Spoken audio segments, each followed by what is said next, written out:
Sadashiva Samarambam Shankaracharya Madhyamam Asmadacharya Pavantam Vande Guru Paramparam Ishvaro Guratmiti Murtibeda Vibhagne Vyomavad Vyaptadehaya Dakshinamurti Namaha Sarva Vedanta Siddhanta Gocharam Tamagocharam Govindam Paramanandam Satguru Pranatosh Maha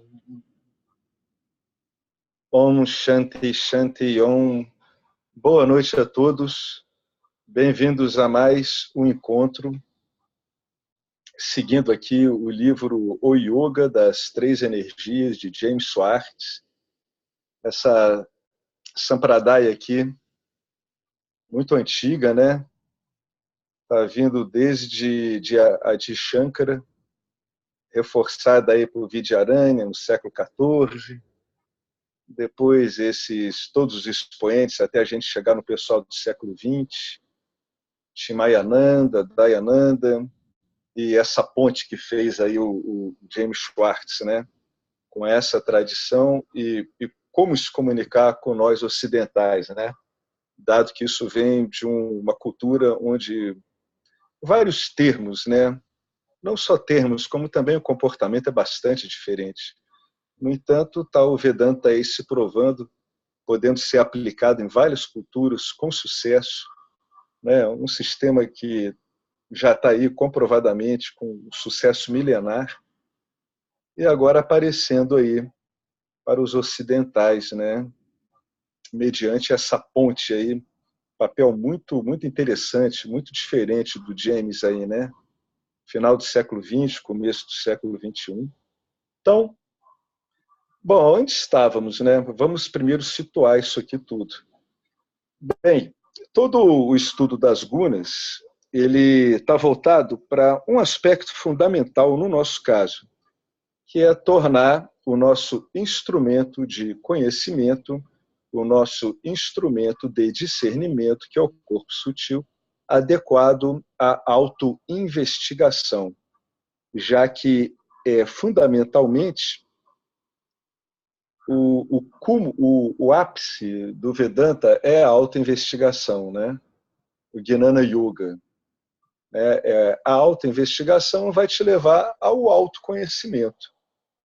Então, fundamentalmente, é um conhecimento não objetal, é o conhecimento de você mesmo. O que é você? Você é o ser vivendo como ser, né? Então, num certo sentido, a gente pode dizer que você é o tempo todo experienciável. Para que isso fique bastante claro, é necessário a autoinvestigação nessa sampradaya. Para que a autoinvestigação tenha resultado, você precisa ter um certo balanceamento de gunas adequado a isso, né? De novo, lembrando que as três gunas estão sempre presentes em todo o universo fenomênico em Nitya. Nunca há uma situação em que não temos as três gunas presentes. Mas é claro que composições relativas dessas gunas vão favorecer tanto uma vida mundana quanto uma vida voltada para a investigação, como também como uma vida voltada para o Karma Yoga, né? Bhakti Yoga, etc. No nosso caso aqui, a gente acabou de ver os valores satívicos que devem ser cultivados para que você cada vez vá impregnando mais a sua mente em condições de modo que ela fique uma plataforma essencialmente satívica. Por quê? Porque é uma plataforma essencialmente satívica que facilita a autoinvestigação. É uma plataforma o suficientemente desapegada, de modo que ela não fique reincidindo em karmas mundanos excessivamente pesados, com lastro muito carregado de rajas e tamas, né? Então, o objetivo de cultivar valores satívicos não é eliminar, como a gente já viu aqui, não é eliminar traços tamásicos e rajásicos, mesmo porque isso é impossível em Nitya, mas sim deixar esses traços rajásicos e tamásicos administráveis e úteis para a sua vida como investigador. Então, a gente acabou de ver valores que vão, uma vez cultivados, colaborar com a sua mente, vai deixá-la satífica, vai deixar o seu corpo sutil apto, bem posicionado à investigação, bem posicionado a ouvir, bem posicionado a contemplar, a raciocinar e, finalmente, bem posicionado para aplicar esse conhecimento nessa vida ordinária do dia a dia, que é o objeto da investigação dessa Sampradaya. Uma vez que a gente viu os valores satívicos que devem ser cultivados, agora vamos ver valores tamásicos e rajásicos, né, embasados por rajas e tamas, que não são adequados, né? Não é, de novo, não é para eliminar rajas e tamas, claro que não, né? O seu próprio sono, por exemplo, depende da composição adequada de tamas para que você tenha uma boa noite de sono. Você, para ser um investigador determinado, você precisa de um plus de rajas que te arremesse em direção a essa investigação, né? Você precisa de rajas para que você tenha um desejo voltado para a libertação. Então, o que a gente vai ver aqui? Vamos ver valores inadequados a serem removidos. Que valores são esses? São quando a gente tem características rajásicas e tamásicas que são bastante contraproducentes à nossa meta, né? Que é a autoinvestigação com o fim inserido no contexto da liberação, né? Então, vamos começar aqui. Aqui a gente vai estar na página número 102 do PDF, que, em geral, dá umas 10 páginas a mais. Vamos ver qual. Estaríamos na página 91 do livro, tá? Então, página 91 do livro, página 102 do PDF. Vamos lá. Valores inadequados a serem removidos. Os impedimentos tamásicos e rajásicos são 2 pontos. É uma lista que tem que se prestar atenção nela. Raiva, luxúria, cobiça, falta de discriminação entre o certo e o errado, crueldade, presunção, pessoas presunçosas, vaidade, pretensão, tendência a atribuir qualidades ruins a pessoas boas, autopiedade, autocomiseração, desejo de gozo dos sentidos, inveja, ódio, obsessão, tentar prosperar às custas de outros, fofoca, arrependimento após uma doação, sofrer humilhação por um desejo mesquinho, ou seja, o indivíduo se rebaixa para cumprir com seu desejo mesquinho, falhar em exercer a discriminação, quando você sabe o que é discriminação, exagerar suas boas ou más qualidades, ou recusar-se a reconhecê-las. Ou seja, eu me superestimo ou eu me subestimo, e tratar aqueles que dependem de você como inferiores. Então, vamos lá. Depois dessa lista, nada animadora, porque a gente vai ver um monte de características no nosso cotidiano, onde um impedimento desse aparece ou não, às vezes veladamente, às vezes mais ostensivamente. Vamos aqui para um modo mais pragmático de olhar para isso, né? Desejos e medos desnecessários. Olha a qualificação, desejos e medos desnecessários. O desejo não é necessariamente o seu inimigo, ponto. Onde o desejo está ausente, a morte está presente. Vida e desejo. O desejo canalizado para fins nobres é sancionado pelas Escrituras. Desejos desnecessários, frívolos, não são sancionados e precisam ser removidos. Desejos que precisam ser removidos são desejos que vinculam você a objetos, né? Então, se você tem desejos desnecessários ou frívolos, tá? Então eles precisam ser removidos, porque vão manter você ligado, condicionado, vinculado a objetos densos ou sutis que não vão ser producentes a uma postura de investigação. O medo, sob a forma de prudente cautela, é sancionado. Sim, claro, mas não à custa da confiança na benigna natureza não dual da realidade. Confie no Senhor e amarre seu camelo. Aquele velho ditado, né? Tá vindo uma tempestade de areia aí. O que é que eu vou fazer, né? Eu vou amarrar meu camelo, né? Quem tem que ir lá amarrar camelo sou eu. Os camelos não vão se amarrar. Então, um medo sob uma forma cautelosa, observando a conjuntura do campo dármico, como ele se apresenta agora, ele é prudente. Você não vai ficar na frente de um ônibus que está avançando depois de uma curva na sua direção, né? Você provavelmente vai ser atingido e danificado por esse ônibus, né? Você vai andar numa floresta, você vai se precaver, vai ver bem onde você está pisando.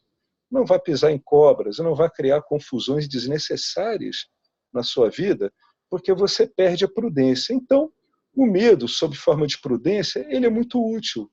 Do mesmo jeito que um desejo canalizado para fins nobres é ótimo, é essencial. Então, como vocês veem, não estamos aqui para eliminar rajas e tamas, né? E isso em si é irreal. Então, qual é a realidade da gente olhar esses gunas e o funcionamento deles? Se eles não são convenientes. Um desejo para fins nobres é conveniente ao autoinvestigador. O medo, sob forma de uma cautela, é conveniente, é útil ao investigador, né? Quando a sua vida está em perigo, o medo é bastante razoável. O receio de não conseguir obter uma reserva no seu restaurante favorito já indica uma distorção em prioridades, né? Inclusive, se esse receio vai afetar você em termos de humor, né? Então, tem algum problema aí com as suas prioridades. Procure vendo no seu dia a dia, nas vidas cotidianas, né? O quanto essas coisinhas mais frívolas, menos essenciais, perturbam você. Aonde houver uma perturbação, você tem que olhar com cuidado, né? A raiva injustificada é o segundo item aqui. Ó, injustificado, tá? Você vê que só um Alex, detalhezinho. tá. Você vê que ele está qualificando algumas coisas, né? Agora, sim, pois não, Marcelo? Aqui, ó, só um minuto.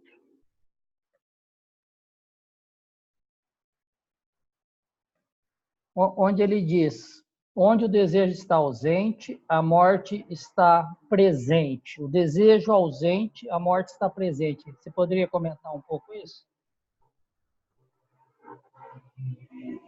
Bem, Marcelo, qual é a ideia aqui? A ideia aqui é que vida é desejo, né? Do momento que os seres copulam para que ocorra a manutenção da espécie, a reprodução, é desejo. No momento em que o seu corpo tem fome, você tem que comer, vem um desejo por comida.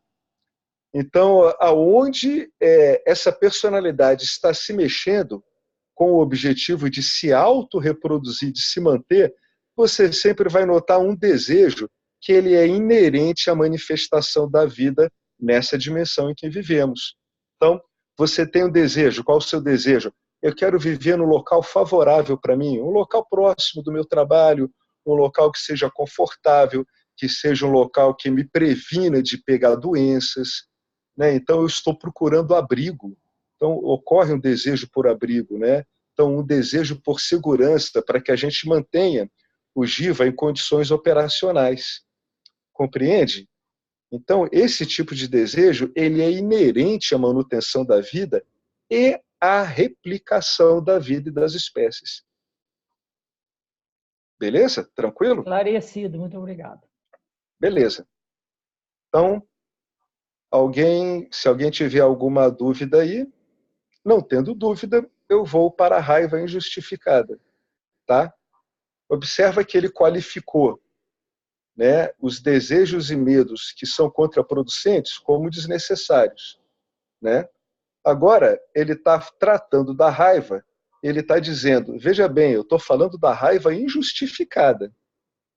Agora ele vai dar uma construção aqui, uma construção fundamental para a investigação.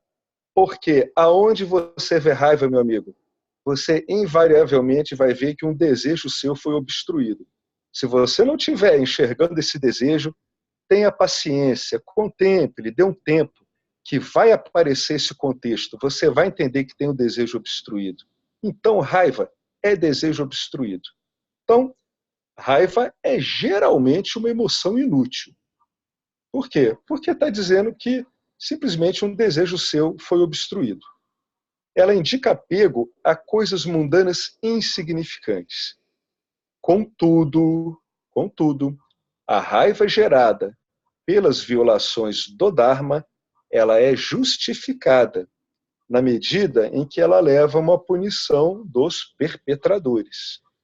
Se as regras do campo do Dharma não são cumpridas, a sociedade se torna caótica e o trabalho com um propósito não é possível, né?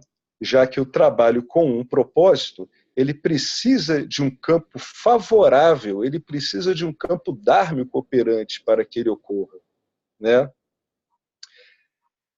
Isso vem muito hoje em dia a ver com um conceito que hoje em dia aparece em algumas análises das pessoas, de alguns filósofos e alguns indivíduos que estudam ética e outros religiosos também, que estão notando que várias sociedades ocidentais elas estão aparecendo distopias. O que é uma distopia? Uma distopia ela está significando que a sociedade não está ficando funcional. Então, a distopia está querendo dizer que a sociedade está se tornando adármica, que é o que está sendo verificado em algumas sociedades do Ocidente, né? Uma distopia, uma não funcionalidade, né? O perfil de queda de renda e aumento de miséria na sociedade norte-americana hoje em dia, onde muitas pessoas não conseguem ter sequer metade da renda que tinham seus avós e seus pais, está marcando uma distopia nessa sociedade. O que está acontecendo? O trabalho na sociedade norte-americana está perdendo relevância. Então, está ocorrendo um campo não favorável à manutenção da sociedade norte-americana como um campo dármico, como ela era tão fortemente um pouco antes da Primeira Guerra, depois da Primeira Guerra e especialmente depois da Segunda Guerra, quando ficou uma sociedade altamente funcional. Hoje em dia isso está sendo perdido. Então, esse é o problema quando a gente tem, se as regras do campo do Dharma não são cumpridas, a sociedade se torna caótica, distópica, e o trabalho com o propósito não é possível. Você começa a ter uma desagregação do tecido social. Isso reiteradamente ocorre na sociedade, né? A sociedade romana, ela degringolou quando a estrutura do exército dela de poder se tornou distópica, que você começou a ter vários indivíduos envolvidos com aquela sociedade, com aquela política, com aquele exército, que não tinham compromisso com a sociedade em si, né? Então, se você não tem autocrítica por seus valores ruins, você normalizou o anormal, você está virando um indivíduo distópico. Você não está enxergando que os seus valores ruins, os seus valores adármicos, possuem um efeito deletério no campo dármico no qual você está inserido. E esse uso desse valor distópico vai acabar causando várias dúvidas, várias vítimas. Dentre essas vítimas, você, que está cultivando valores adármicos, que está contribuindo para a distopia social. A autorrepulsa legítima deve motivar um compromisso de trabalhar em si mesmo, para que esses valores sejam removidos, e não se deixar enrijecer em uma carranca de autonegação permanente.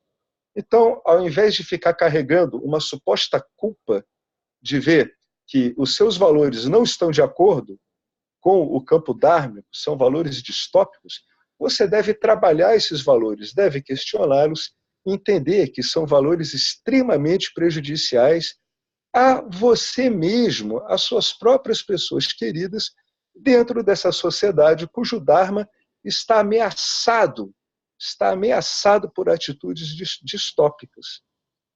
Então, é nesse ponto que a raiva ela fica justificada. É quando você passa a ter, né, uma raiva contra valores, valores, entre aspas, adármicos, que atuam contra o dharma da sociedade, contribuindo para que você tenha uma desagregação social.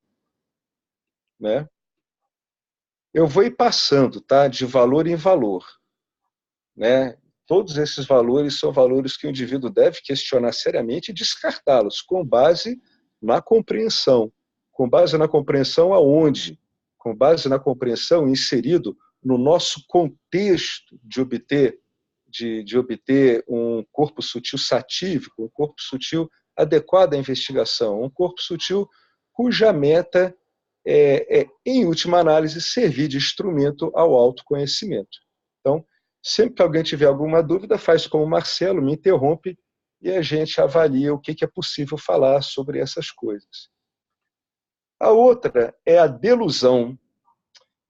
Pois é, a delusão quer dizer que você está iludido. E qual é o crucial da delusão? Delusão é uma crença, tá? É uma crença. É a crença de que a felicidade depende de conseguir o que você quer e evitar o que você não quer. Porque ela é muito bem enraizada, é difícil de ser objetivada. Ou seja, é difícil de você olhar essa crença como uma construção sua. Você vai acabar tomando essa crença como um componente essencial da sua expressão emítia. Tá? Por isso que ela é difícil de ser objetivada. Por isso que é difícil de você ver a delusão como um objeto sutil que está perturbando a sua estabilidade mental. E ela é mais ainda difícil de ser removida. A delusão é o estado mental humano normal. Não se esqueçam que o estudo do campo dármico, ele mostra que os resultados das suas ações não cabem a você, o que não deve impedi-lo de agir de acordo. Tá? Se você acha que a felicidade depende de conseguir o que você quer e evitar o que você não quer, então você tem que voltar, tem que ler com cuidado sobre Dharma Yoga e entender a ferramenta do Karma Yoga. Olha, palavras diferentes, tá? Um é o entendimento, Dharma Yoga é o entendimento de como o campo dármico funciona. E qual é a resposta para se atuar adequadamente no campo dármico? Um dos mecanismos, um dos sistemas mais poderosos que essa Sampradaya estabelece é o Karma Yoga. O Karma Yoga ele é baseado na compreensão do campo dármico. Então, ele é baseado na compreensão dada pelo Dharma Yoga. Com base nisso, você vai se livrar da delusão. Você vai ver que a delusão é uma crença completamente ilusória, que não encontra respaldo nem na sua vida e nem na vida de qualquer outra pessoa. E apenas contribui para manter você o tempo todo sob júdice, sob uma júdice ilusória, que é a júdice de achar que vai conseguir o que você quer e vai evitar aquilo que você não quer. Tá? Não é assim. O estudo do Dharma Yoga e da ferramenta do Karma Yoga coloca isso no devido lugar. Então, isso tem que ser investigado, é difícil de objetivar e tem que ser retirado. Você não pode levar sua vida com esse tipo de postura. Tá? O fato da delusão ser o estado mental humano normal, especialmente em sociedades ocidentais como as nossas, sociedades inseridas em consumos de massa, que sempre estão lhe apresentando desejos a serem cumpridos ou medos a serem evitados, não quer dizer que, pelo fato disso ser comum, isso é normal. Tá? Isso é comum nas sociedades que nós vivemos. E traz uma instabilidade tremenda e não é normal agir desse jeito na vida. Não quer dizer que você não deve visar coisas que você vê como são do seu benefício, mas contar com os resultados disso como fundamentais para a sua vida é um risco tremendo, né? Risco esse pelo qual você não precisa passar para ter uma vida muito mais do que interessante. O item 4 é mesquinhez, avareza, que é uma falha em apreciar a plenitude generosa da vida. Ou seja, se você é um indivíduo que cultiva mesquinhez, avareza, você está se relacionando com a vida, com o campo dármico, como se você fosse um ladrão, tentando subtrair de tudo que é fornecido pelo campo dármico aquilo que você acha que tem a ver com seus interesses. Então, mesquinhez e avareza são emoções feias, nascidas de uma falsa sensação de pequenez e carência. Então, uma boa dica para a gente lidar com a mesquinhez e a avareza é verificar essa crença aqui, ó. Será que eu sou pequeno e carente mesmo? Né? Com base em que eu estou me vendo como pequeno e carente? Se a base para eu me ver pequeno e carente é a minha identificação com o corpo, eu tenho muitas ferramentas aí que vão me mostrar que eu não posso me tomar como corpo. Pode ser que você não saiba como você vai se tomar, né? Ainda. Não está claro para você. Mas isso não quer dizer que você precisa se tomar como referenciado no corpo. E, portanto, você se enxergar como pequeno, como carente, né? Você pode deixar as coisas sem necessariamente se resolver, mas só o fato de você questionar seriamente o seu vínculo com o corpo, a ponto de você se sentir pequeno e carente, já resolve muita coisa. Bom, o quinto valor aqui, que não é adequado para a gente, é a arrogância. A arrogância vai dar para você uma importância que você não tem como ter.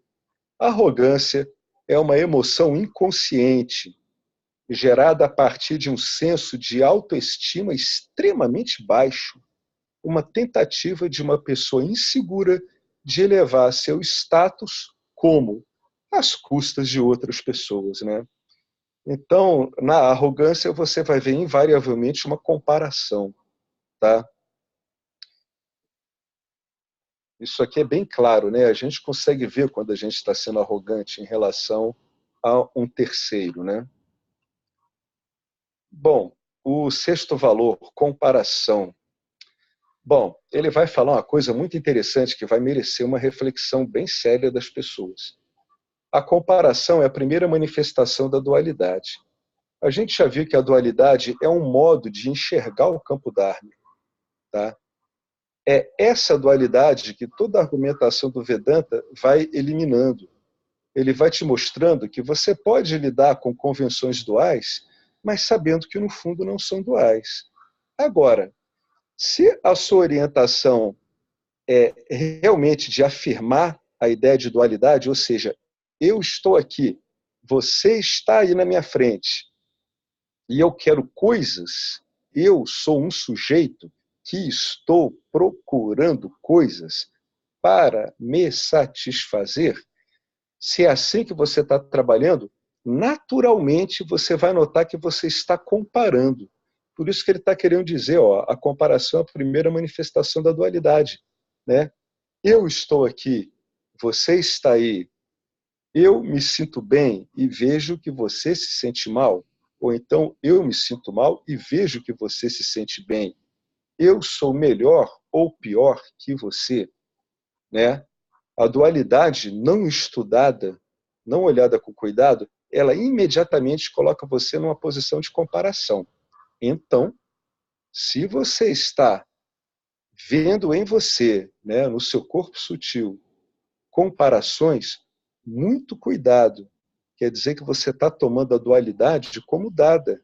Você não está entendendo que a dualidade é meramente uma visão. Você está tomando a realidade não dual como dual. Opa, tem um erro aí. Tem que olhar isso com muito cuidado. A comparação ela leva à competitividade, à consciência de status, minha posição social, leva ao ciúme, à inveja e uma coisa muito feia, que se fala em inglês, Freudenschaffen, que é alegria pela desgraça alheia, é uma palavra alemã. Em vez de se comparar com os outros, você deve se avaliar com referência ao seu progresso. em manter uma mente simples e organizada. Então, deixar o outro um pouco de lado, porque o outro é só uma ideia que a gente coloca na cabeça da gente, e você tem que ver como é que está a sua casa aí, como é que está esse tal de complexo corpo-mente, né? O seu compromisso com ele é manter uma mente simples e organizada. Uma mente simples e organizada vai te levar a ter um corpo simples, bem cuidado e organizado. A necessidade de controle. A necessidade de controlar é um valor fútil, guiado pelo medo. Então você vê bem, né? Isso aqui é uma sobrevalorização de tamas. Tá vendo? É um tamas alimentado de um modo completamente inconsciente. Isso indica uma autoestima extremamente baixa. Todos os seres seguem suas naturezas. Para que serve o controle? O que ele está querendo dizer aqui é que, em última instância, você não consegue controlar os eventos e as pessoas. Você consegue compreendê-los e, a partir do entendimento, é que você vai ver qual é a atitude adequada e não o controle. Controle leva meramente a um desgaste que não dá fruto nenhum. Mesmo que você consiga submeter-se ou submeter outra pessoa em Nietzsche, você vai ter que cuidar para que isso seja mantido. Então você vai virar um opressor. Vai virar um opressor de você e dos outros. Então, se você estiver vendo necessidade de controle, saiba que é tamas sendo usado de um modo completamente fútil. O oitavo valor adármico aqui, culpa e arrependimento, talvez seja o pior deles, né? Não é à toa que algumas religiões tentam controlar as pessoas, incutindo nelas culpa. Talvez seja o pior. Culpa e arrependimento são pensamentos desagradáveis que remetem a transgressões ou inautenticidade, causados por uma recusa em aceitar a sua natureza relativa. O desejo de ser diferente é o flagelo da era moderna. Sim, talvez você precise mesmo de um pouco de trabalho, mas você não pode mudar a si mesmo sem primeiro aceitar-se como você é, com todos os seus defeitos. Então, primeiro você tem que olhar o seu campo de trabalho. Qual é o seu campo de trabalho? É a sua personalidade. É esse corpo sutil, o modo como ele funciona, associado ao corpo. É isso aí que tem que ser aceito como ele é. Se você não aceitar essa sua estrutura como é, sabe o que vai acontecer? Você não vai conseguir ver nem as suas coisas que lhe são favoráveis, nem as que são desfavoráveis. Então você não vai ter uma ideia muito interessante de como se apresenta esse Jiva aí. Se você não conseguir enxergar o seu Jiva, você não vai entender aonde ele tem coisas favoráveis a atuar no campo dármico e aonde ele tem coisas desfavoráveis na hora de atuar no campo dármico. Então, ficar brigando consigo mesmo, gerando culpa e arrependimento, porque você não aparece como você gostaria de ser, significa que você não está olhando como você se apresenta, com suas vantagens e desvantagens, né? Todo mundo tem vantagens e desvantagens. Se eu me recusar a admitir esses pensamentos, ou seja, eu estou fazendo um truque para que eu não veja esse tipo de guna e o efeito deletério, eu posso colocar em foco o valor que causou a transgressão. Tá? Se eu me recusar a admitir esses pensamentos, eu posso, pelo menos, procurar o valor que causou a transgressão. Aqui está um mantra que deve ser recitado quando esses sentimentos surgem. Vocês vão ver que o que ele vai escrever aqui é uma investigação que vai impessoalizar a sua relação com esse tipo de aparecimento do guna, né? Que é um aparecimento desfavorável desses gunas, né? Como é que ele vai lidar com isso? Ele vai despersonalizar. Olha só, não é você sentindo culpa, sentindo transgressão, né? Você está diante de forças, né? A única vantagem que essas forças têm sobre você é que você inconscientemente toma essas forças como suas. Então, o que o James vai colocar aqui? Ó, abre aspas. O desejo faz isso, não é você. O desejo é o fazedor. Eu não sou fazedor, eu sou consciência pura, sem ação. O desejo causa ação, eu não causo ação. Tá? Eu sou Satya, eu não ajo.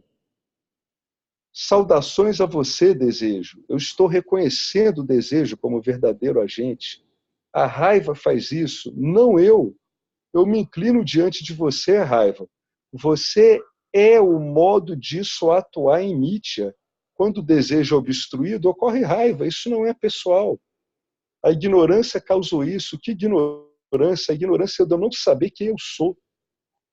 Sabe? Não sabendo quem eu sou, eu desejo coisas e quando os desejos são obstruídos, eu sinto raiva. Não é uma coisa pessoal com a gente. É um funcionamento do sistema. Eu não sou ignorante porque eu sei que eu sou consciência. Reverências a você, ignorância.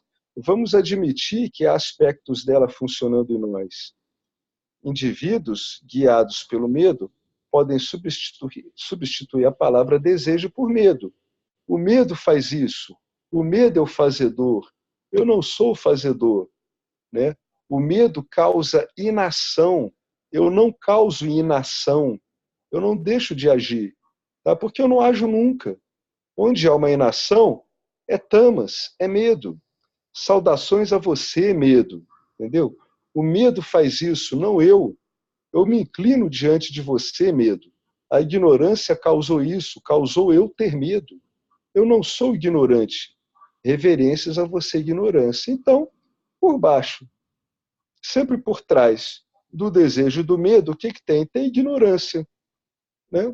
Eu tô sempre, vocês veem que a gente está sempre batendo na mesma coisa.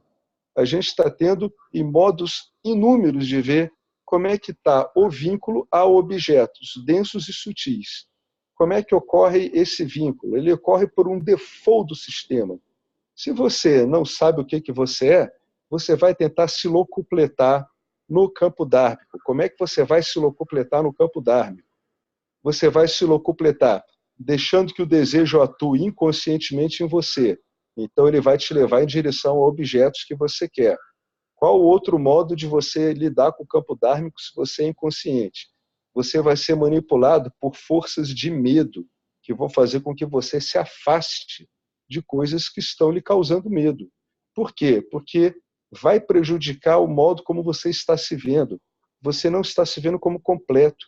Então, o medo de uma coisa, você tem esse medo quando ele pode comprometer a sua felicidade que está garantida por um objeto. Segurança. Então, eu tenho medo de qualquer coisa que ameace minha segurança. Né? Então, essa investigaçãozinha aqui, essa citação que o James faz, o que ele faz? Você contempla isso adequadamente, fica com isso o tempo que for necessário, às vezes que for necessário. Ele está impessoalizando você, ele está dizendo, não, não é você, você não age, cara. Se você não age, então são os gunas agindo. Em última instância, é Ishvara agindo. Tá? Você não é Ishvara. Quer dizer, você é Ishvara, mas não do jeito que você imagina. Né? Nesse sentido, você é simplesmente uma marionete nas mãos de Ishvara. É Ishvara, né, na forma dos gunas, manipulando esse jiva, fazendo ele dançar tal qual uma marionete. Como? Através de desejos e medos. Então, já que a coisa é assim mesmo, você tem que entender essa perspectiva. Você tem que ver que isso não é pessoal a você. Tá? Isso atua em todo mundo. Você não é o fazedor, o desejo é o fazedor. O medo é aquele que te leva à inação. Não é você que vai para a inação. Vendo desse jeito, você se impessoaliza em relação a essas coisas e, bingo, você se torna capaz de investigá-los. Entenderam como é que é o movimento que se faz? Eu entendo que isso não é pessoal e agora eu posso investigar. Quando vier um desejo que, por hábito, domina esse jiva aqui e compele ele em direção a objetos, aí eu já sei. Eu digo, não, a investigação não está me apontando isso. A investigação está me apontando que é esse desejo que está me fazendo me vincular a um objeto. Será que eu estou realmente vinculado a esse objeto? Será que esse objeto me dá realmente o que eu estou achando? Será que os objetos vão me dar o que eu quero? E você vê o desejo lá atuando. Então você para de brigar com o desejo, entendeu? Isso é muito importante. Você não deve brigar com a atuação do desejo, você deve brigar com a sua identificação com esse desejo. O desejo, ele é assim mesmo. E idem para o medo, a mesma coisa. Eu estou querendo me afastar de uma situação ruim. Poxa, mas será que isso realmente é ruim? Né? O que está acontecendo? Isso não é impessoal? Será que esse se afastar da situação ruim vai me dar o resultado que eu quero? Com certeza, muitas vezes não. A não ser que seja aquele desejo, aquele medo por prudência que a gente viu lá em cima. Mas a gente não lida com essas coisas na investigação. A gente lida com os medos e desejos que estão velando o ser. Como é que eles velam o ser? Eles velam o ser supostamente vinculando, né, esse ser a um objeto ou repelindo ele em relação ao objeto. É isso que vai ser investigado o tempo todo. Então, quando você se vê agarrado por um desejo ou por um medo, se lembra dessa citação do James. Vê que o que está fazendo você ficar agarrado a isso é a ignorância de você em relação a você mesmo. Né? Ô, Alex. Alguém quer comentar alguma coisa? Oi, eu... Não, é porque isso aqui realmente é uma joia, viu? Porque, pelo menos para mim que estou nessa fase aí, eu percebo que quando a mente está... quando o desejo surge, né, a vássana surge, a tendência, a energia sobe, a mente já vê a vássana e se identificar com a vássana, se ligar, igual falou na última aula lá até com o Fábio, se linkar os órgãos do sentido com a vássana, aí já era, você não controla não. Mas se você coloca de forma objetiva, sabe, se você tiver o discernimento na hora que a vássana surge, saber, opa, a vássana não sou eu. Essa energia, que vamos supor uma energia sexual que surge, essa energia não sou eu. Está surgindo, eu não tenho que satisfazer. Se colocar de forma objetiva, você tem uma chance. Mas se não colocar de forma objetiva, eu vejo que é quase que impossível controlar a vássana. É isso mesmo, você pode até tentar controlar, mas vai ser às expensas da sua energia. O que ocorre quando você tenta controlar é que você cobre um desejo com o outro. Então, eu estou aqui com uma vássana sexual que não vai me levar para lugar nenhum, tá? Vai acabar, não é conveniente, não tem nada a ver. O que eu posso fazer? Eu posso ou entender o funcionamento desse mecanismo todo e entender que ele é impessoal, e é assim que eu vou contemplar, pensar sobre ele, é assim que eu vou aplicar o Nididhyasana nele, ou então eu posso cair na armadilha de achar que eu tenho que incentivar essa vássana ou negá-la. Nesse caso, eu substituí um desejo sexual por um outro desejo, que é um desejo de ou dar seguimento a essa vássana ou um desejo de reprimi-lo. Entendeu? Que quando isso ocorre, eu acabei de deixar que os gunas produzam um desejo em cima de um desejo. É como se fosse um desejo apoiando um desejo ou um desejo negando um desejo. O indivíduo tem que ter muito cuidado com essas manobras, que elas ocorrem instantaneamente. É por isso que é importante você ter uma visão clara de você como não agente. É o guna que age. E são atuações das gunas, elas são implacáveis, elas são muito potentes. Elas é que mantêm essa estrutura toda em funcionamento. Se você for brigar com isso, ou você for incentivar isso, você vai estar simplesmente agora se vinculando num desejo que está embasado nesse outro desejo, com o qual você está com algum desentendimento. Seja querendo que ele siga, seja querendo que ele seja interrompido. É um truque muito comum, é muito rápido e é instantâneo. É exatamente como você falou. O que eu estou descrevendo aqui é uma dificuldade do indivíduo de objetivar essa vássana. Ele acaba sendo carregado por outra vássana para lidar com essa vássana, que seria a vássana de reprimir, por exemplo, o desejo, ou a vássana de alimentar esse desejo.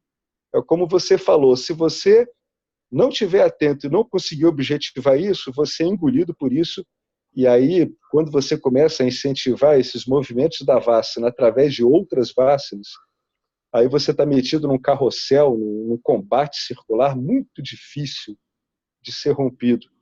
Então, é como você falou, Felipe, tem que objetivar a vássana logo. Não é brigar com ela, não é querer suprimir ela, não. Tem que entender que ela é um objeto mesmo e que ela está sob investigação. É isso mesmo que você falou. Falar uma coisa, me lembrei da aula, nos 15 minutos finais da aula de sábado passado, do Bhagavad Gita, que o Arlindo ele explicou sobre isso, né? Do pecar inteligentemente. Acho que é bem isso daí que você está explicando, entendeu?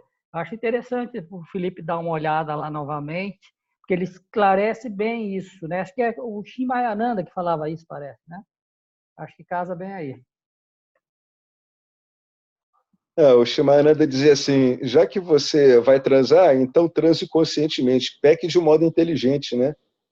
É aquela velha coisa, saiba o que está acontecendo, né? Você vê a ação ocorrendo, ela está ocorrendo no Jiva, tudo, e você está objetivando ela o tempo todo. Isso não atrapalha a ação, muito pelo contrário, por incrível que pareça. Ela até corre melhor, você não fica agarrado nela, a hora que ela termina, ela vai embora e pronto. Né? Então, o que a gente tem que treinar aqui, Marcelo? A gente tem que treinar objetivar vássanas. Esse que é o estudo. Né? Aquilo que antes a gente estava embolado, a gente consegue objetivar, a gente consegue ver, vamos dizer assim, não, isso é só uma metáfora, tá? Que não é verdade que seja assim. A gente consegue ver a distância, entendeu? Mas isso é uma metáfora, tá? Não é assim. É como se você fosse um ambiente onde tudo isso ocorre e você tá identificado com essa ambientação que você é, que é uma ambientação imóvel, onde tudo isso está ocorrendo. Essa que é a postura adequada. Né? Saia da ilha. Saia da ilha, exatamente. Saia da ilha e fique no oceano. E veja que a ilha só está sendo delimitada. Fábio fala. Tem oceano lá. É isso mesmo. Então, depois disso, aí agora a gente vai ver um outro mapinha aqui, nesse mapa aqui de orientação aqui, né? nesse sistema de radar aqui do Vedanta. Quando aparecer na sua tela ciúme e inveja, você tem que objetivar isso. Ó. Essas objetivações iniciais, gente, elas podem levar o indivíduo a sentir profunda dor. Tá? Isso não é engraçado. Isso não é um passeio de rosas. É por isso que na autoinvestigação muitas pessoas param, porque ela machuca no começo. E ela machuca no começo porque você está identificado. Então dói. Até você ver, até você conseguir ver o ciúme aparecer dentro do espaço que você é e você não se identificar com ele, os primeiros movimentos podem ser dolorosos. É assim mesmo. Incomoda, machuca a personalidade. Sabe? Ver aquilo aparecendo, meu Deus, que dor, isso de novo.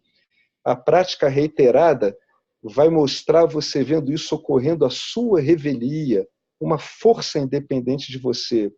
Com o passar do tempo, essa prática ela é tão reiterada que esse tipo de vassana ele não mais aparece porque ele está sendo objetivado. Mas isso não é fundamental, tá? O fundamental é que objetive. Muitas pessoas, elas querem logo obter um resultado. Elas dizem assim, então quando eu começar a investigar, o ciúme e a inveja vão sumir. Não, não se atenha a isso, não é o seu papel. O seu papel é objetivá-los. Né? Vamos por etapas, vamos aos pouquinhos, com segurança. Né? Então, primeiro você vai levar o tranco, quem não está acostumado a investigar, na hora que vê aparecer a inveja, o ciúme, vai se sentir incomodado, vai ver que isso suscita outras vássanas desagradáveis. Então, vamos nos habituando em objetivar esses campos, né? O surgimento dessas forças. É só com a prática reiterada de olhar isso que nós vamos conseguindo nos desidentificar. nós vamos conseguindo objetivar essas coisas. Algum resultado futuro, que seria um efeito colateral benéfico da investigação, que seria essas vacinas praticamente sumirem, isso, em geral, acaba ocorrendo. Mas não se atenham a isso, porque senão vocês vão perder a investigação. Vocês vão querer que isso vá embora, ao invés de objetivá-los, tá? Que é um engano muito comum, é muito capcioso. Gente, é que nem aquele filme Revolver, do Guy Ritchie. A gente tem que entender que a gente está jogando com um jogador muito mais inteligente do que a gente, mas muito mais habilidoso. E é por isso que é um jogo que pode, objetivado, dar ótimos resultados. E você aprende a jogar com algo que é muito mais ardiloso do que você.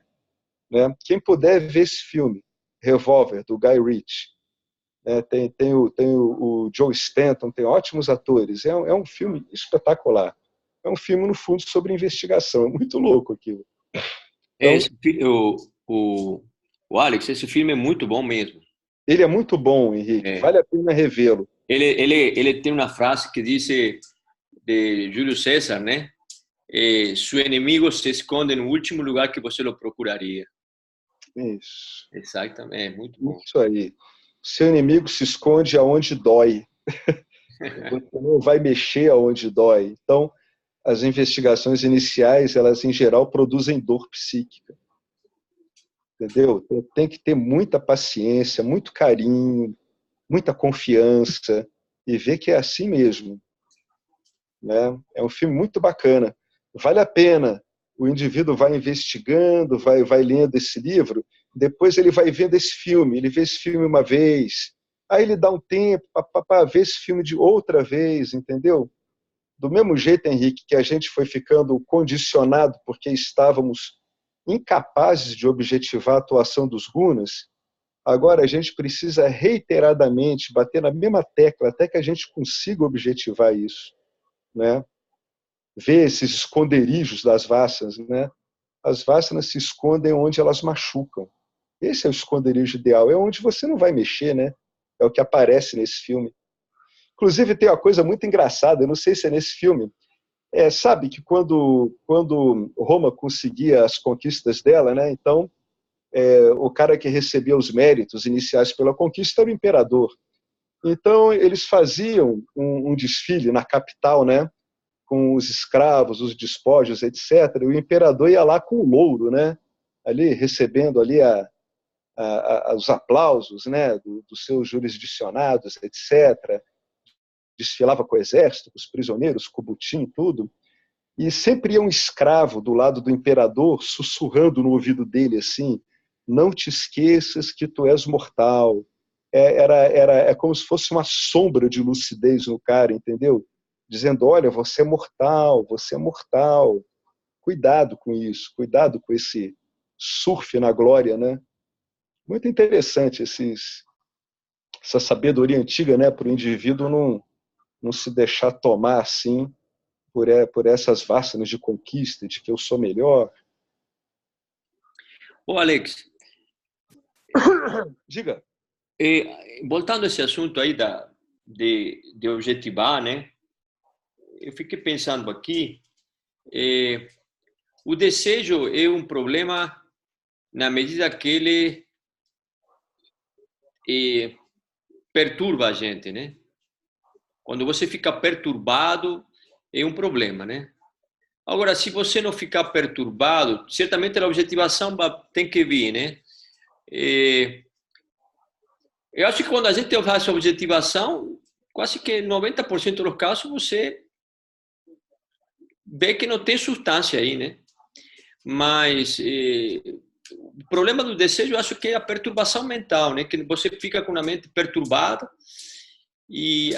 ou porque você não satisfaz o desejo, e até você satisfazer, eu acho que realmente, às vezes fico pensando nisso, né? Porque aí você perde muita energia, né? Sim. Perde muita energia esse processo. Então, estou lembrando o nome dele, esqueci, o Felipe.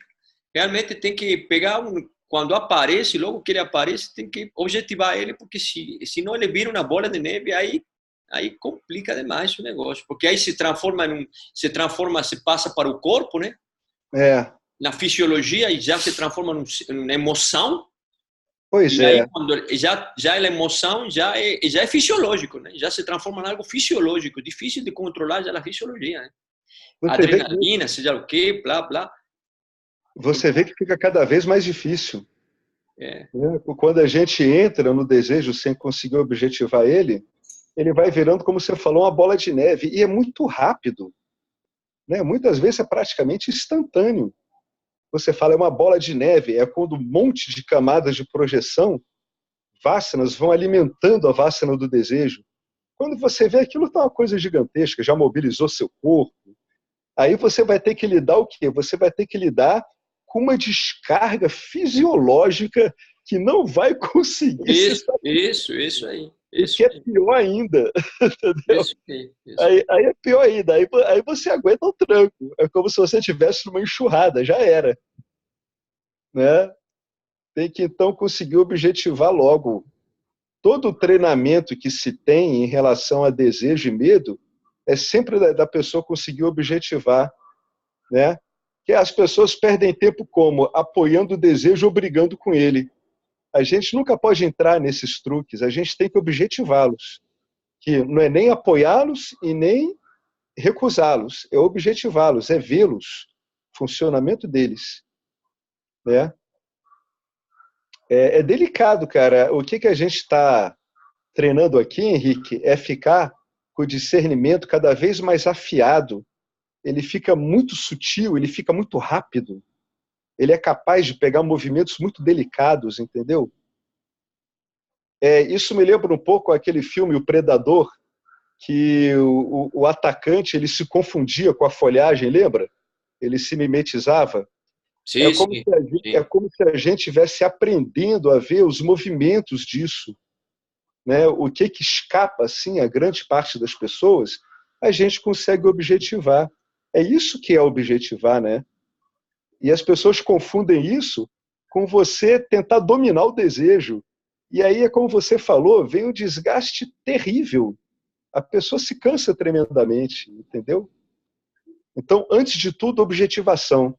A objetivação, ela é o chance, ela é o clique, ela é o suprassumo do discernimento. É quando a sua capacidade de discernimento está mais afiada ainda, é quando ela objetiva os objetos em Nietzsche. E outra coisa, essa janela que a gente tem para fazer essa objetivação, janela de tempo, né? É muito curta. Você lembra que a gente conversou com o Fábio um tempo atrás, que isso foi mostrado, já falei, são menos de 400, 300 milissegundos, que isso. Quando entrou o pensamento, são 400 milissegundos que já o intelecto pegou ele. Já pegou a consciência, já pegou. Quando ela pegou, já se apropriou dele.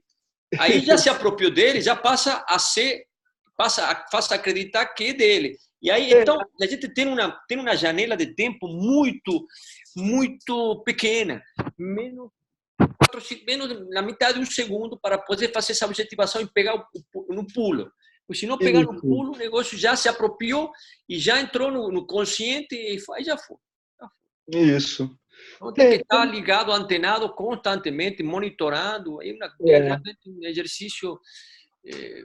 O Henrique tem um valor satívico que pode ser muito útil nessa hora, mas ele precisa ser exercitado com muita paciência. A gente chama de contenção. Contenção é como se você estivesse se acostumando a... Em vez de embarcar no desejo, você se contém. Você detecta ele, opa, calma, né? Vamos ver, calma, é isso mesmo, né? Como se o indivíduo aprendesse a se conter. A coisa vai surgindo, ele, não, peraí, o mais importante aqui é eu ver isso, né? É muito importante. A contenção nessa hora, ela entra muito bem. Isso tudo é cultivo, tá, gente? Do mesmo jeito que a gente cultivou o entendimento adármico, agora a gente tem que cultivar o entendimento dármico. Na verdade, a gente cultivou o entendimento adármico em virtude da ignorância, porque a gente estava processando tudo de um modo muito inconsciente. Agora é como se a gente estivesse voltando, né? A gente estivesse desfazendo esses condicionamentos. É preciso muita paciência, muita compaixão consigo mesmo, com os outros, né? Começar a cultivar modos de olhar que são conducentes a esse tipo de atitude. Fernando, você tem alguma dúvida? Sim, Alex, justamente ontem eu estava lendo, né? E meio, o tema meio pertinente de como a Vassana cobra a vida, né? A gente parece espontânea, mas parece que é uma força que faz ela cobrar a vida, né? É como se fosse uma necessidade de dissolver ela mesma, ou seja, a consciência provocando que a Vassana cobre vida para você poder dissolvê-la. E, ao mesmo tempo, Maya mete um contexto para você ter a oportunidade de dissolver ela. Agora, se você não puder objetivar ela, e não poder lidar com ela, e não poder compreendê-la e dissolvê-la, as coisas se complicam mais, né? Esse Sim. ponto de vista, né? Essa força que tem das Vassanas sair de forma espontânea, né? É como se a consciência, como ela é fluida e contínua, ela pede dissolver os obstáculos, né? Te sobe a Vassana e parece interessante que quando você tem uma Vassana forte, aparece mais condição para provocar ela, né? Parece que Maya te coloca aí, né? Pois é, aí você tem que olhar isso de um modo objetivo. Você dizer, opa, eu estou tendo oportunidade de lidar com isso, né? Apesar do desconforto. Né? E é isso mesmo que você falou, exatamente. A gente pode fazer uma equação aqui igualando, né? Incapacidade de objetivar igual a inconsciência. Entendeu? A inconsciência ela é igual à incapacidade de objetivar uma Vassana. Quanto mais potente a Vassana, como ela está carregada de karma mundano, mais ela descarrega em situações. É uma boa hora para o indivíduo investigar, né? Que investigar fundamentalmente é objetivar a Vassana, né? É uma boa hora.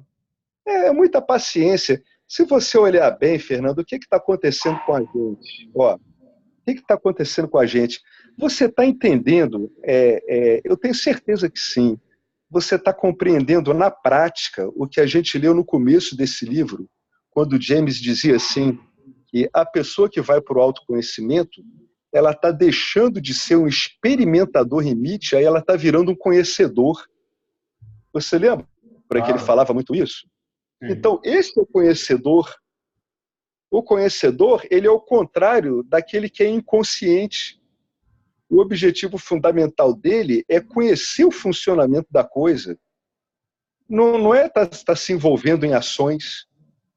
Entendeu? Então, o que é? O conhecedor não é um cara que busca experiências, ele procura entender como as experiências se desenrolam através dos gunas. Né? Ele é, sobretudo, um conhecedor. Ele não busca mais experiências, ele está interessado em como a coisa ocorre. Então, você vê que o que foi apresentado no começo do livro como modelo teórico, agora as pessoas estão vendo como é que está ocorrendo na vida delas. Que o Henrique está notando, ele está dizendo, cara, é muito rápido. É mesmo. Quem se dedica ao conhecimento, ele nota a rapidez impressionante que uma força tão forte como uma Vassana domina a coisa, se você não tiver consciente. Isso que a gente está vendo aqui agora é a prática. A prática é essa. Ela, inicialmente, ela não é assim, como as pessoas acham. É uma coisa que vai te fazer andar assim, né, de um modo como se você estivesse flutuando no ar. Não, no começo é como se você estivesse numa guerra de trincheira, cara. É muito colado, né? É muito grudado na gente.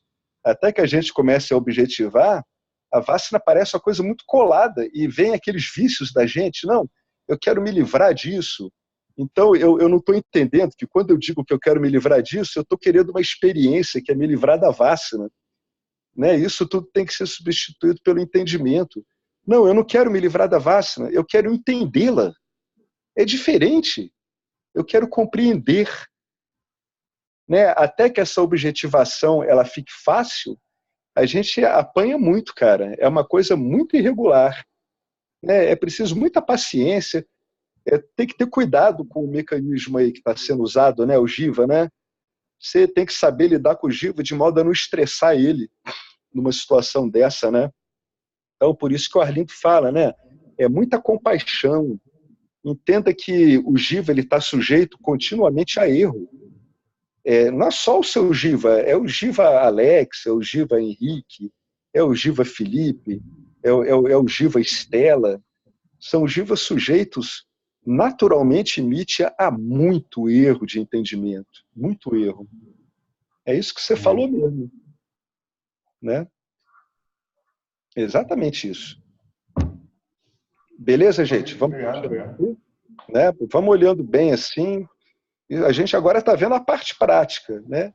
Tudo que o James está descrevendo aqui é uma coisa para ajudar você a objetivar a coisa. Vocês estão reparando isso? Sim. Ele está dando descrições para facilitar o cara, dizer, bom, então, mas o que é que está acontecendo aqui, né? Por isso que ele descreve, ó, ciúme e inveja. Vamos lá. O ciúme e inveja, ele descreve como impurezas comuns e irracionais. Puxa, então veja, cara, você não precisa ficar se culpando por isso, a coisa é irracional, nascida de um sentimento de carência. O ciúme é uma forma perniciosa de dualidade. O ciúme vai jogar você numa comparação, num conflito. Você vai estar envolvido numa experiência de conflito, quando, na verdade, o seu entendimento é que você esteja envolvido com compreensão. O ciúme existe porque o mundo está cheio de milhões de entidades que fornecem uma miríade de oportunidades, reais ou imaginárias, para julgamentos comparativos auto-humilhantes. Ciúme e inveja são transmutações da raiva e geralmente leva à depressão. Então, a gente já tem aqui o caminho, tá? Desejo obstruído é igual a raiva. Quando a raiva não é resolvida, o que ela vira? Vira ciúme e inveja. Então, é aquilo que o Henrique apontou lá, ó. Isso aqui já é uma vássana que tem uma capacidade de enraizamento muito mais agressiva e muito mais perigosa. Tá vendo? Então, a gente saiu do desejo obstruído e já chegamos no ciúme e na inveja, né? São transmutações da raiva e geralmente levam à depressão. Então, olha que interessante. Se você está passando por momentos de depressão, dá uma mapeada, procura compreender isso. Como é que isso está sendo montado? Vê se não tem ciúme, inveja, né? Vê se você, na verdade, o que ele está querendo dizer é uma coisa muito delicada. O James está querendo dizer que a depressão pode ser uma coisa completamente irracional, causada por obstruções de desejos reiteradamente ao longo da sua vida. Entendeu? O investigador ele tem que olhar tudo, por isso que ele tem que ir com calma, ele tem que ir com muita paciência. E ele tem que saber de uma coisa, que ele vai falhar várias vezes. Né? Então, muita autocompaixão, viu? Que não quer dizer que você vai ser autoindulgente, viu? Você não vai ser leniente com você não vai ser autoindulgente. Mas com muita paciência, esse jogo todo das vássanas tem que ir aparecendo no seu dia a dia. E qual é a melhor hora para você vê-los? É pura e simplesmente uma resposta simplérrima, é quando eles ocorrem. Por isso que o investigador ele vai ficando muito disponível, entendeu? É como se ele estivesse pescando. Ele está disponível, o que é que vai vir agora? Como é que Ishvara vai aparecer agora? O que é que Ishvara fica fazendo o tempo todo aqui que eu não estou prestando atenção? O que escapou até agora a mim? Aí ele vai dar aqui, ó, um jeitinho legal aqui, ó. Aqui está uma maneira efetiva e fácil de neutralizar esses sentimentos. Olha, ele vai neutralizar esse sentimento, como sempre, pelo Jnana Yoga, é por compreensão, ó. Ó, ele vai contrapor a algo irracional o entendimento. Olha só. Aqui está uma maneira efetiva e fácil de neutralizar esses sentimentos. 2 pontos. Existe apenas um ser pleno, e todos são ele. de modo que ninguém é superior ou inferior. Isso bastaria, mas ele vai dar mais uma dica. Mas se isso para você é simples demais, aqui está outra investigação que deve colocá-los a escanteio. Eu nunca tenho inveja da pessoa toda. Eu só invejo algum aspecto dela, né?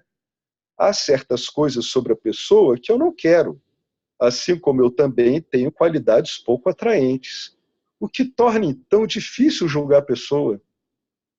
Né? Repara como você está comendo a vássana pelas bordas? É preciso muita calma, muito tato. Né? É muito delicado. A gente está lidando, pessoal, a gente está lidando com objetos muito sutis. A gigantesca maioria das pessoas não está interessado nisso. A gente tem que entender isso. O fato de que eu gostaria de ser como essa pessoa mostra que há alguma simpatia aí. Olha que bacana, a investigação do James está mudando uma coisa de aversão sua, que é uma coisa antipática, para um posicionamento simpático. Olha que bacana. Como posso separar as más qualidades de uma pessoa ao considerá-la como um todo? Porque a pessoa inteira nunca pode ser um objeto de inveja, não há lugar para os meus sentimentos ruins se firmarem. Eu não posso invejar a pessoa como um todo. Então eu vou transformando uma antipatia, né, em uma simpatia. Olha como é que as investigações do Vedanta são elegantes, são bonitas. Olha que elegância que está sendo usado aqui. O ciúme decorre de um apreço insuficiente pela minha própria natureza. Qual é a minha própria natureza? Eu sou pleno, eu sou completo. E pela abundância de boas qualidades que provém dela. Né? Todos nós temos excelentes qualidades em Nietzsche que simplesmente são reflexos da nossa natureza mais íntima. É porque a gente não se deixa contemplar desse jeito. Quando você vê qualidades muito bacanas em você e nos outros, fique sabendo que são manifestações satívicas. São espelhos do que é o ser pleno em Nietzsche. Como é que ele aparece em Nietzsche? Quando sinto ciúme, devo aplicar o pensamento oposto e anulá-lo pela raiz, para que não se transforme em uma emoção gravemente tamásica e verdadeiramente desprezível, que é deliciar-se com a miséria dos outros. Essa emoção tem um nome em alemão, isso é um mal, é uma coisa horrorosa. O nome disso é Schadenfreude, que é você se comprazer com a miséria dos outros. Isso é um mal, isso foi tratado por grandes filósofos alemães, como Goethe, Kant, como um mal, um flagelo emocional. Em vez disso, eu deveria pensar, eu estou feliz pela boa sorte dessa pessoa, admiro suas boas qualidades e estou feliz que ela esteja feliz. A gente precisa ir reeducando o modo de ver essas coisas. A gente vai reeducando o modo de ver essas coisas conforme fazem as pessoas que são afeitas ao conhecimento, né? Outras coisas, né, também desagradáveis, olha, orgulho, vaidade, presunção, autoglorificação. O autorrespeito satívico, simples, efetivo, é uma boa qualidade. No entanto, a maioria de nós tem dúvidas sobre nossa adequação. Isso é uma atuação de tamas que não está sendo bem vista. Se você tem dúvidas sobre a sua adequação, fique sabendo que é tamas não objetivado.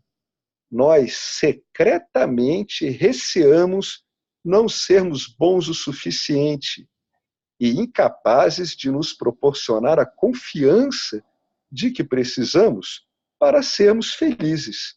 Assim, olhamos para os outros para que nos valorizem. Olha a delicadeza do mecanismo que ele está colocando aqui. Vale uma contemplação, viu? Uma contemplação delicada em cima disso. Então, o que a gente está querendo? A gente está querendo, como não conseguimos enxergar a nossa adequação, como não conseguimos enxergar que existe em nós de um modo mais ostensivo ou menos, um reconhecimento de nossa adequação. Nós podemos nos adequar às coisas, né? Quando a gente não consegue entender isso, a gente quer obter validação dos outros. Aí que vem o problema. Para obter validação, muitas vezes somos tentados a exagerar nossas qualificações e realizações, para que os outros pensem que somos especiais e nos glorifiquem. Ou seja, você está querendo autoglorificação e você encontra um cara que quer adular outras pessoas, aí já era, né? Aí já era. Você juntou duas coisas que vão ter um efeito explosivo. Se eu estiver absolutamente seguro acerca dos meus talentos e habilidades, e eu os tenho como certos, eu não tenho necessidade de validação ou apoio e não vou entrar nesse jogo de validação e apoio que outras pessoas vão querer fazer comigo. Porque, gente, não é legal. Poxa, eu aprendi isso por experiência própria. Não é bacana a gente manter uma associação com pessoas que vivem de glorificar outras. Não é interessante, infelizmente. Né? Não é uma associação benéfica. É uma associação que prejudica o idólatra, que é esse que quer te glorificar, e prejudica aquele que é glorificado, que foi colocado numa posição de ídolo, de mito. Né? Como dizia, né, aquele grande poeta Sufi Hafiz, né? O Hafiz, ele falava isso toda hora. Ele dizia assim: o ídolo pertence aos idólatras. Cuidado com isso. Cuidado com idolatria, que você vai estar cercado de idólatras e eles vão criar uma coisa que não existe em você. Sabe onde isso ocorre muito? É na trajetória de popstar. Esses popstars, eles começam a ver que os idólatras estão atribuindo a eles coisa que eles não são. Então eles ficam completamente alucinados de desgosto. Alguns chegam até a se matar, né? Como aquele vocalista lá do Nirvana, né? Que era um compositor muito bom, o Kurt Cobain, né? Ele acabou vendo que as pessoas estavam atribuindo a ele coisas que não faziam sentido. Então ele entrou em depressão, já tinha abuso de uso de drogas pesadas, acabou, infelizmente, um talento daquele, acabou, infelizmente, abreviando a vida num momento completamente inadequado. Uma pena aquilo. Para vocês verem até que ponto o cultivo, né, desses valores adármicos pode levar a uma situação de uma instabilidade devastadora para o corpo sutil, né? A ponto do corpo sutil não se aguentar mais, né? Quando o indivíduo se mata é porque o corpo sutil não está mais se aguentando, né? Mas quem é que diz que isso vai resolver a situação dele, né? Isso é que é o mais triste. Em tempos de mídias sociais aí, de caça-likes aí, isso daí tem bastante aplicação mesmo também, né? Olha, muito bem lembrado, viu, cara? Ainda mais nessa época. Tá, o negócio tá doentio. A coisa tá doentia. É isso mesmo, Marcelo, muito bem apontado. Essa busca desesperadora por likes, né? Muito bem apontado. Então, quando vocês estiverem olhando ali o Facebook, quando a gente estiver olhando, vamos olhar com cuidado esses posts, entendeu? Que a gente vê, o que é esse sisteminha de likes, como é que funciona, né? E relembrando o professor Arlindo, né, a gente, dentro do nosso próprio grupo, não ficar enaltecendo muito, né, as postagens alheias. Muito bem lembrado, muito bem lembrado. É uma lembrança incômoda. Isso que você está colocando aí é uma advertência muito incômoda, né? Não estamos aqui para ficar glorificando nada, nem ninguém, nem o professor, né, cara? O professor sabe que, no fundo, ele é Ishivara também, né? Então ele diz, pô, o que esses caras estão me glorificando aqui, cara? Parece que não estão entendendo o que eu estou falando. E é exatamente isso, quer dizer, é um contrassenso, né? É isso aí. O Arlindo fala, todo elogio passa direto, vai para Ishvara. É isso mesmo. Essa é a postura. A crítica também. A crítica também, exatamente. Essa é a postura adequada, né? Você entrega essas coisas a quem elas pertencem. Não é justo? A quem pertencem tudo isso? Tudo isso é Ishvara. Então, os elogios e as críticas, vai tudo para Ishvara. que é a visão realista mesmo, a se usar, né? É engraçado, né? Uma despersonalização total, né? Se você vai aplicando essas coisas, você vê que vai funcionando tão bem. Por quê? É engraçado, né? Funciona bem porque é verdade. Isso que é legal, né? Você deposita o fardo, né? É. Como dizia Jesus, meu fardo é leve, né? Então joga lá no ombro dele, é bem aplicável isso, meu. É isso aí. Exatamente o que Jesus dizia. É exatamente isso. Meu fardo é leve, né? Você não tem culpas, é isso que ele queria dizer, né? Você não tem culpas. Joga isso para Deus, que é tudo de Deus, cara. Sério, ele que bolou isso aqui, ele que se vire. É sério, gente. Às vezes eu falo isso, algumas pessoas ficam chocadas, mas isso é a realidade. É ele que tem que processar isso do jeito adequado. A gente só objetiva e manda para o lugar. No fundo, investigar isso, né? Você objetiva e para onde isso vai? Isso vai para o corpo causal, cara.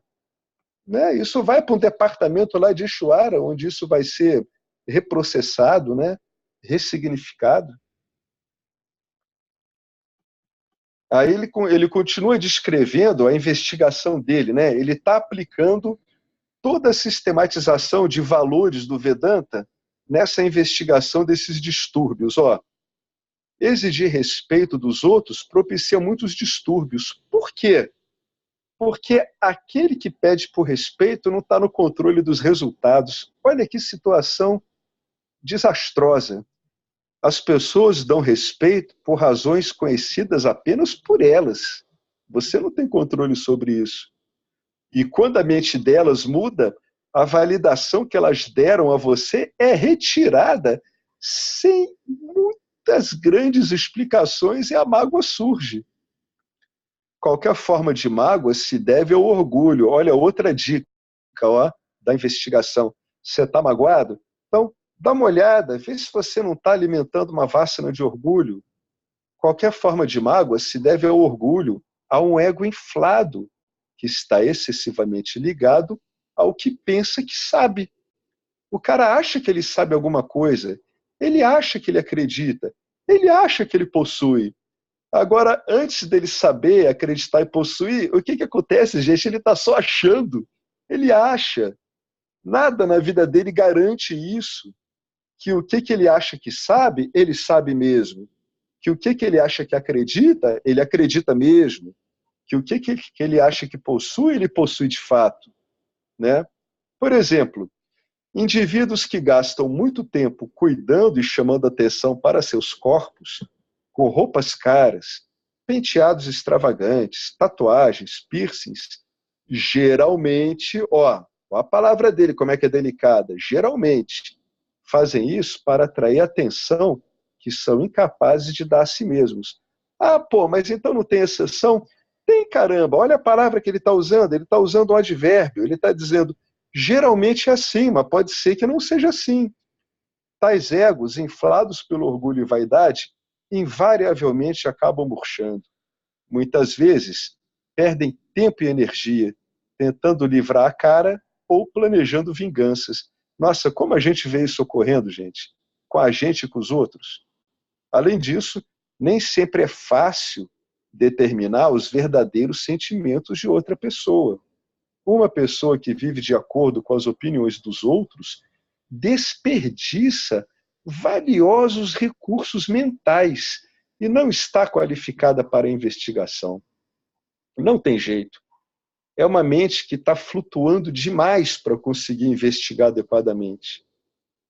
Ou seja, uma mente que vive de acordo com as opiniões dos outros, ela não está conseguindo objetivar essa vássana de querer a aprovação dos outros. Aí ele vai vir e vai dar um bom truque aqui, que é um dos melhores que existem, viu? Podem usar à vontade, que é muito bacana. Qual é a solução? Investigar em Ishvara. Pô, mas o que é isso? Olha só.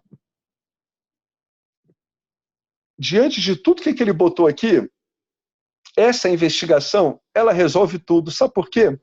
Porque ela vai desautorizar o seu vínculo com esses valores adármicos. Como é que faz isso? Olha a investigação que o James vai conduzir.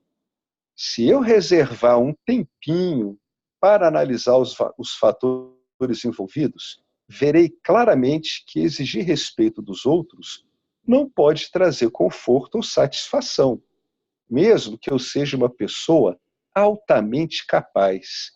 Primeiro, devo investigar os fundamentos que me motivam a exigir respeito do mundo. A resposta é que eu acredito que sou o autor de minhas ações. Gente, não é assim. O Criador e possuidor dos meus dons e habilidades. Mas isso é verdade. O que eu realmente criei? É claro que eu não criei meu corpo. Olha só, eu não criei o corpo, não tem como. Então eu apareci aqui um belo dia, envolto em um tubo de polpa carnuda, sem nenhum esforço próprio. Também não criei meu senso de individualidade. Ele veio junto com o corpo e o mundo em que o corpo existe. O mundo que, definitivamente, eu também não criei. Certos talentos e habilidades brotaram de dentro de mim por vontade própria. Eu posso utilizá-los, mas não posso dizer que sou autor deles, que eu quis ter esses talentos, que esses talentos estão aí porque eles estão subordinados a mim. Quaisquer conquistas que eu reivindico dependeram de oportunidades que foram dadas pela própria vida, não foram elaboradas por mim. Aconteceu aquela velha frase, né? De eu estar no lugar certo, na hora certa. Como cheguei lá, é um mistério. É só olhar com sinceridade que vocês vão ver que é sempre assim. Se eu for uma pessoa razoável, devo concluir que as dádivas das quais me aproveito, elas falam por si mesmas. Elas não dependem de mim. Elas não estão lá por minha causa. É o contrário. Se são notadas ou apreciadas pelos outros, isso não deveria me preocupar. Uma flor em um terreno baldio floresce sem ser notada, por nenhuma razão que seja, já que é da natureza da flor florescer. O orgulho desaparece quando vejo que é um valor falso e que impede o crescimento. Então, se vocês fizerem se guardarem esse investigar em Ishvara aqui, vocês vão ver, gente, que tudo isso é completamente dado, né? O que a gente faz é surfar essas características, que nem um surfista que monta numa onda. Mas ele sabe que aquele talento dele de estar naquela onda não é uma coisa que aconteceu com ele porque ele quis. A vida transformou ele num surfista. Ele monta na onda, ele sabe que ele não tem força para lidar com a onda, ele não pode determinar para onde a onda vai, quanto tempo ela vai durar, qual é o formato dela. Entendeu? O que a gente começa a entender é que o Jiva ele é um surfista. Quando ele é visto de um jeito adequado, a gente acaba entendendo que uma das grandes coisas legais que o Jiva tem que entender é que ele tem que aprender a lidar com o campo dármico como ele aparece. E que, no fundo, volta lá em cima, quando a gente disse assim, as possibilidades de sucesso do Jiva, elas são potencializadas quando a composição de gunas do corpo sutil do Jiva tem a ver com a composição de gunas do campo dármico. Agora ficou claro, né, o que o James estava querendo dizer, né? Todo esse manancial de características que é dado pelo campo dármico ao Jiva, sendo o Jiva uma das próprias uma das próprias engrenagens do campo dármico, todo esse material que é dado ao Jiva pode ser otimizado, contanto que o Jiva entenda que tem que ter essa compatibilidade entre o perfil de gunas, a composição de gunas do campo dármico e a composição de gunas que está no corpo sutil do Jiva. Quando o Jiva entende isso, ele aproveita bem as oportunidades, tal qual um bom surfista, né? Então, essa investigação em Ishvara, ela, na verdade, ela resolve qualquer rompante desses, quando o indivíduo fica alimentando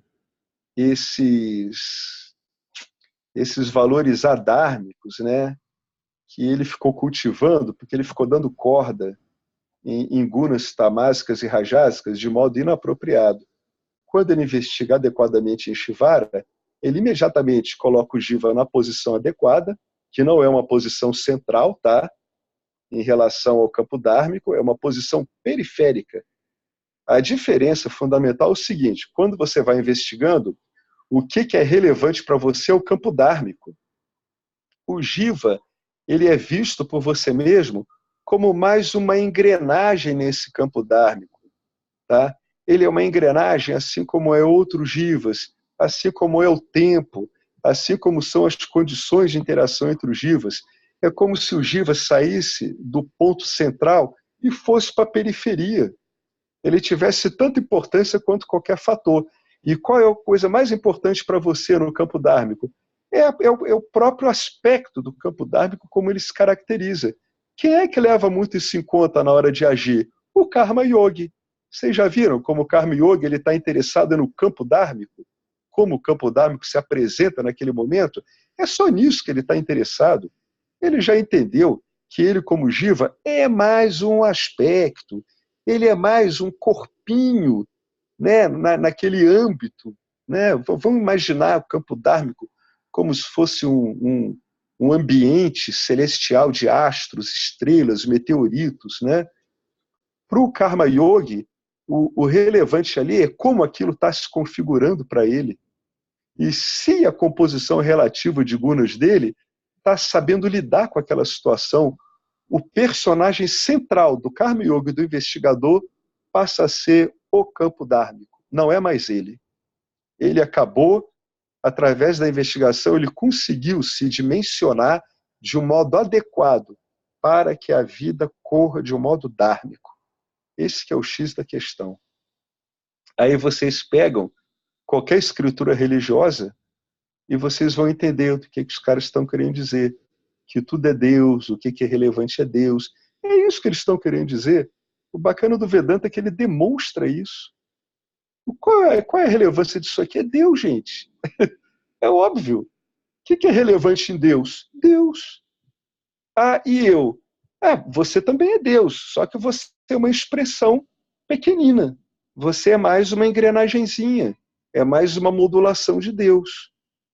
A gente pode dizer assim, em termos vedânticos, você é mais uma modulação de Ishvara. Ishvara se modula num monte de ocorrências fenomênicas, densas e sutis. O que é o Jiva? O Jiva é mais uma modulaçãozinha dessa.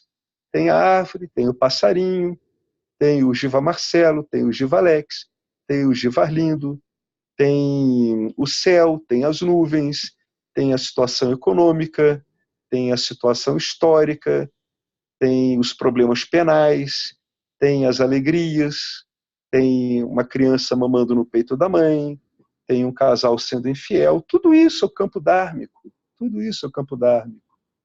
Entendeu? Tem guerra no lugar do mundo, tem uma praça encantadora aqui do meu lado, cheio de balõezinhos, cheio de pipoca. Em outros lugares, os jivas estão sendo destroçados por bombas lançadas, né?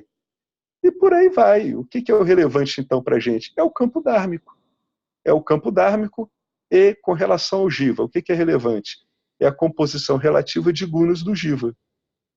Tá? E qual é o mais bacana? É tornar a composição relativa de gunas do jiva, dentro do nosso âmbito de investigação e autoconhecimento, adequada à composição relativa do campo dármico. É por isso que você vai acabar procurando uma situação dármica que te permita, né, poder exercer naturalmente, de um modo simples, a sua composição de gunas adequada à autoinvestigação. Né? O professor Arlindo fala muito que uma hora ele notou que tocar um restaurante era uma coisa muito difícil para quem estava investigando. Então ele viu, não, poxa, para mim não está dando. Talvez dê para alguém, para mim não. Qual é a composição mais adequada, né, de campo dármico que eu tenho que procurar, de acordo com essa composição aqui de investigação? Eu vou delegar funções, porque aí eu não me complico mais com aquele aspecto do campo dármico. Eu não fico mais envolvido naquilo. Então, esses ajustes vão ocorrendo naturalmente. O indivíduo vai vendo o que é adequado, né, para a meta última dele, que é a autoinvestigação, que é sempre tendo como fulcro final o autoconhecimento, né? Que é, por exemplo, embasado por um desejo altamente benéfico. Né? O único modo de você querer ter autoconhecimento e ser liberado é você ter um desejo por isso. Por isso que muitas vezes as escrituras dizem que esse tipo de desejo é o mais importante que tem. Você realmente tem um desejo pela liberação? Né? O Nisargadatta Maharaj ele brincava muito. As pessoas diziam assim: eu quero ter paz mental. Ele dizia: pois é, mas você faz por onde? É isso que ele estava querendo dizer. Você quer ter paz mental, mas você faz por onde? Você procura surfar a onda adequada que vai te deixar em condições de desenvolver uma paz mental? Ou você está dizendo o que é paz mental e fica se metendo em confusões? Né? Bom, gente, vamos encerrar então por aqui e vamos agora botar assim as dúvidas, né? Então, só um detalhezinho, Henrique, só para a gente ver onde a gente está parando aqui. Tá. Então a gente parou no 10, né? Falta só o 11, mas aí termina na aula que vem, o 11. Vamos terminar na aula que vem. Tá. Tá bom? Inclusive porque ele é maiorzinho. Vai ser até bom, porque a gente ressitua de novo, né? Sempre é bom dar uma posicionada na gente, né, em relação ao contexto todo. Mas diga aí, Henrique, o que você me traz aí? Não, só que esse negócio de que todo mundo quer paz mental, mas na verdade a gente não suporta a paz mental. Parece contraditório esse negócio. Mas todo mundo quer paz mental, mas quando você tem paz mental, você já procura alguma coisa, alguma encrenca, alguma situação para que te tire essa paz mental, porque está sem graça. Olha, tomara que todo mundo que esteja ouvindo isso, inclusive eu, preste muita atenção no que você está falando agora. Porque isso é uma das coisas mais importantes que o indivíduo tem que entender. Ele quer paz mental, mas quando a paz mental vem, ele reclama. Exatamente. Você sabe por que ele reclama, Henrique? Ele reclama porque ele não está vendo, ele não está entendendo que a paz mental que ocorreu está sendo lida pelo condicionamento dele. E o condicionamento dele está dizendo: nossa, que coisa chata, que coisa tediosa. Ele não está entendendo que ele tem uma projeção ali. Tomara que todo mundo aqui preste muita atenção no que você está falando agora. Isso é importante pra caramba. Isso era uma das coisas que o Nisargadatta falava muito. Ele dizia: você quer paz mental, mas quando você chega lá, você fica perturbando a sua paz. Exatamente. Por isso que muitas vezes ele dizia: chegou na paz mental, fica lá. Exato. Não fica dando atenção às interpretações que você está dando sobre essa paz mental, não. Não dá atenção a isso, não. Isso é Eu muito... acho que também aí também entra uma questão, né, de que a gente está tão condicionado, tão viciado com essa agitação, que a gente tem saudade. Isso. Tem saudade, bate na... tem como assim? Aí entra o ego pela porta do fundo e diz: cara, como assim? Está sem graça esse negócio, arruma alguma coisa. E aí vai. Eu percebi isso já. E você não... tem que ficar nessa paz e essa paz tem que investigar. É nessa paz que você tem que investigar e ir a fundo e ver o que está atrás. Esse é o ponto. Esse é o ponto. Exatamente. Você todo tem que ver. Na verdade não quer. Você não realmente está em paz. E por que eu estou achando isso aqui esquisito, se é paz mesmo?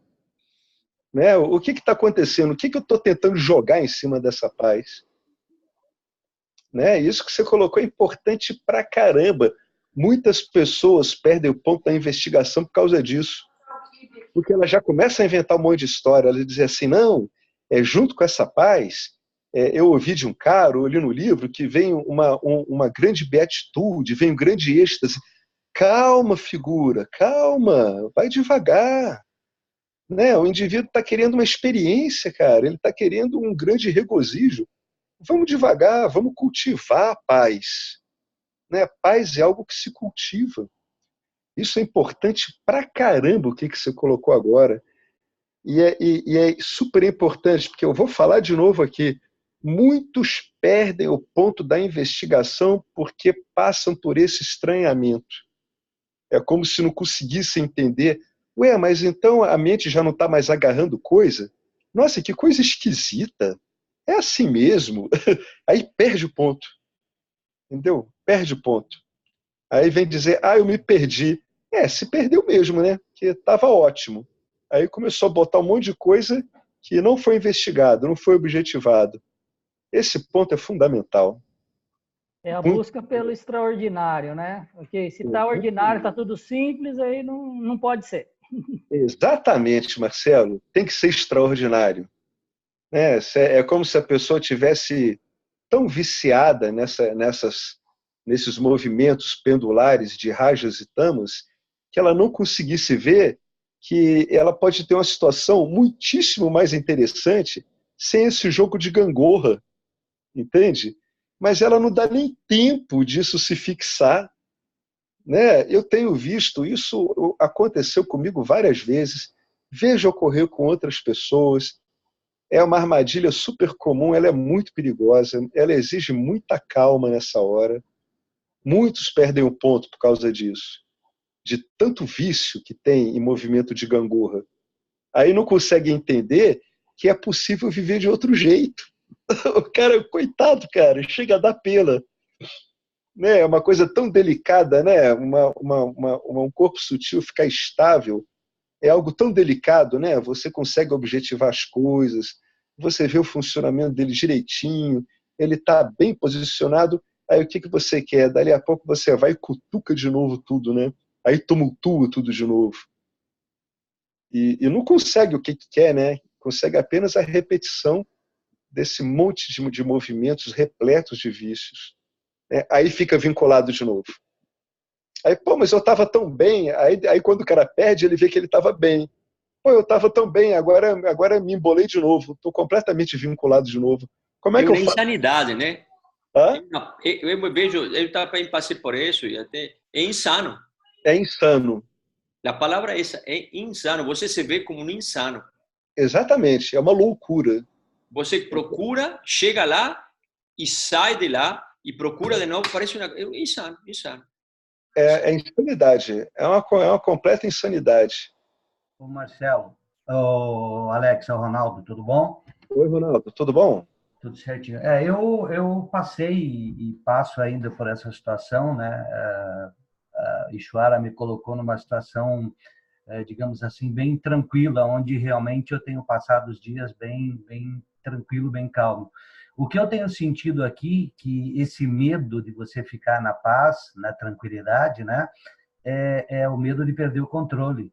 Exatamente, entendeu? Ronaldo. É esse o vício que nós fomos educados pelo condicionamento a ter o controle da vida. Então, o que eu tenho feito aqui, através da minha investigação, é observado isso, né? É o ego, né? Então, o ego se coloca na posição, se eu não fizer nada, se eu ficar aqui parado, sem controlar a vida, eu não posso fazer isso, eu tenho que controlar a vida. Só que isso não é real, né? Eu tenho trabalhado isso da seguinte forma: se eu estou aqui nessa situação em que o meu trabalho, eu não sou aposentado ainda, meu trabalho diminuiu, mas eu estou aqui tranquilo em casa e eu tenho passado estudando quase que 24 horas por dia as escrituras e assistindo os meetings do James, né? Então, o que tem vindo aqui para mim é o seguinte: se eu estou aqui, Ishwara está me dando uma oportunidade para mim praticar e trabalhar a questão do autoconhecimento. Entendeu? Então, é o medo do ego de perder no fundo, é o medo de perder o controle.